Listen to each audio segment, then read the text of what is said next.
कराची की एक पुरानी गली में बनी मस्जिद के पीछे एक छोटा सा मदरसा हुआ करता था।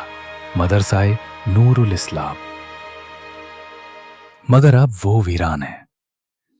कहते हैं वहां एक हाफिज लड़का कुरान मुकम्मल कर चुका था, लेकिन उसकी आखिरी सबक की रात वो कभी घर नहीं लौटा।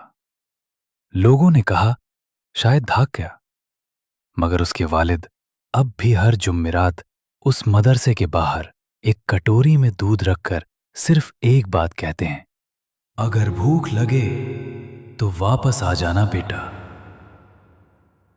इसी मदरसे में एक नई टीचर आई थी। नाम था जोया। बहुत नेक, बहुत पढ़ी लिखी। वो इस बात पर यकीन नहीं रखती थी कि जिन या रूह जैसी कोई चीज होती है। पहली रात जोया को मदरसे में अकेले रुकना पड़ा, क्योंकि उसके हॉस्टल का कमरा तैयार नहीं था। वो कमरे में नमाज पढ़कर सो गई, मगर आधी रात को उसकी नींद खुली। कुरान की आवाज आ रही थी, बहुत साफ, बहुत खूबसूरत। वो उठकर बाहर आई। देखा मदरसे की छोटी लाइब्रेरी की रोशनी जल रही थी। अंदर झांका तो एक 14-15 साल का लड़का कुरान की तिलावत कर रहा था। सिर झुका हुआ, आवाज में अजीब सा सुकून था और सेरन भी। जोया ने दरवाजा खोला और कहा, तुम कौन हो? ये वक्त पढ़ाई का नहीं है। लड़के ने बिना रुके पढ़ना जारी रखा। जोया ने फिर कहा, मैं पूछ रही हूं नाम क्या है तुम्हारा?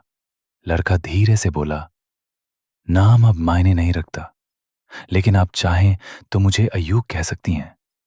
जोया चौंकी।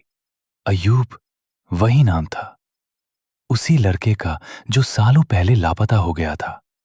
उसने फौरन कमरे की बत्ती जलाई, लेकिन अंदर कोई नहीं था। कुरान वहीं खुला पड़ा था, सूरा अल जिलजाल की आखिरी आयत पर। जोया ने समझा शायद नींद में वहम हो गया होगा। अगले दिन वो लाइब्रेरी गई। वहां रखा कुरान अब भी उसी आयत पर खुला था, लेकिन उस पर खून के छींटे थे। वो घबराकर पीछे हटने लगी, मगर तभी उसकी नजर दीवार पर लटके एक फोटो पर गई।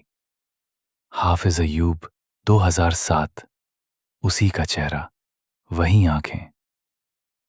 उसी रात जोया को फिर वही आवाज सुनाई दी, मगर इस बार वो आयतें उल्टी पड़ी जा रही थीं। उसने जैसे ही बत्ती जलाई, सामने वही लड़का खड़ा था,